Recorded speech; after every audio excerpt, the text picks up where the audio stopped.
Start smoking weed? Because I think when I first met you, you weren't a weed smoker. No, not at all. As a matter of fact, I thought it was for losers. And what made that change? I tried it.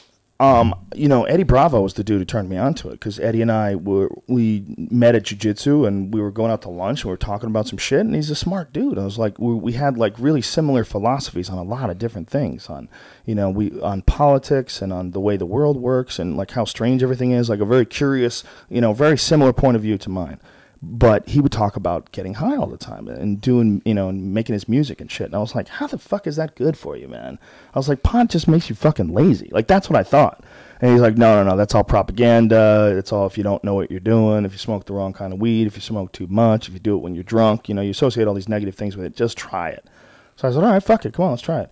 And from that day getting high, I realized, I'm like, whoa, this is crazy. There's a plant that gives you an altered state of consciousness that actually makes things seem you're more sensitive to things and it makes you more aware. It feels like some weird intelligence enhancer. It feels like it makes you dopey in the fact that sometimes you get so obsessed with one idea you can't like multitask at the same time. Right. So if you get how to fucking, how to spell someone's name in your phone, or if you can get some weird shit. You forget what you were talking about because there's just so much going on. It's such a flood. And it's just the key to the experience to using it is to learning how to relax and learning how to get rid of all the shit that makes you paranoid.